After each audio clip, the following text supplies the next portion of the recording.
Welcome to my channel. ఇప్పుడు వచ్చేసి Akshay Kumar movie సఫారియా review చూద్దాం.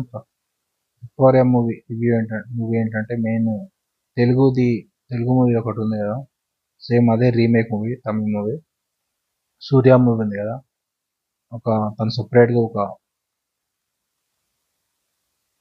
ఎయిర్పోర్ట్ పెట్టాలని చెప్పి, పూర్ పీపుల్ కోసం పూర్ పీపుల్ ఎయిర్పోర్ట్ అని చెప్పి, కాస్ట్ తక్కువ, రైల్వేస్ కాస్ట్ ఉంటాడు.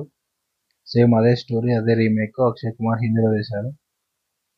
సేమ్ వాళ్ళు ఎయిర్పోర్ట్ కోసం పర్మిషన్స్ కోసం వెళ్ళడం, అన్ని గవర్నమెంట్ ఆఫీస్లను తిరగడం, ఎయిర్పోర్ట్స్ కార్గోస్ దీనికోసం ఫస్ట్ వచ్చేసి ఒక అప్రోచ్ అవుతాడు. బాగా ఫేమస్ ఎయిర్లైన్స్ వాళ్ళని అప్రోచ్ అవుతాడు. బిజినెస్ క్లాస్ టికెట్ తీసుకుని ఆ ఫ్లైట్లో జర్నీ చేసుకుంటా తను అప్రోచ్ అవుతాడు. అయితే తను వచ్చేసి ఇంకా విలన్ లాగా తను ఎయిర్పోర్ట్ కానివ్వకుండా చేస్తారు. ఓన్లీ కాస్ట్ రిచ్ పీపుల్కే ఫ్లైట్ అని చెప్పి, పూర్ పీపుల్ని తక్కువ కాస్ట్లో చేయమని చెప్పి, అట్లా ఇబ్బందులు చాలా వస్తాయి అక్షయ్ కుమార్కి. అయినా అవన్నీ ఫేస్ చేసి తన యూఎస్లో ఒక కార్గో ఐడియా తర్వాత లాస్ట్కి వస్తుంది.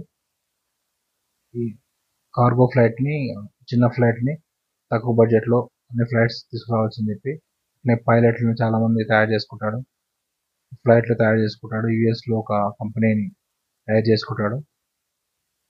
ఇట్లా స్టోరీ అంతా బాగానే ఉంటుంది మూవీ మొత్తం. హీరోయిన్ కూడా సపోర్ట్ చేస్తుంది. హీరోయిన్కి వచ్చేసి ఒక హోటల్ ఉంటుంది, హీరోయిన్ సపోర్ట్ చేస్తుంది. ఇట్లా క్లైమాక్స్లో తను ఎయిర్పోర్ట్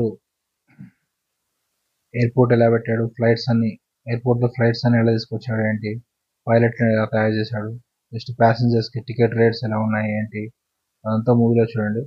టోటల్ మూవీ వచ్చేసి పర్లేదు, యాక్షన్ బాగుంటుంది. కాన్సెప్ట్ కూడా రీమేక్ తీసుకున్నారు, బాగానే హిందీలో నడుస్తుందని చెప్పి. మూవీకి రేటింగ్స్ వచ్చేసి 4/5. Okay, subscribe to my channel to see the movie reviews.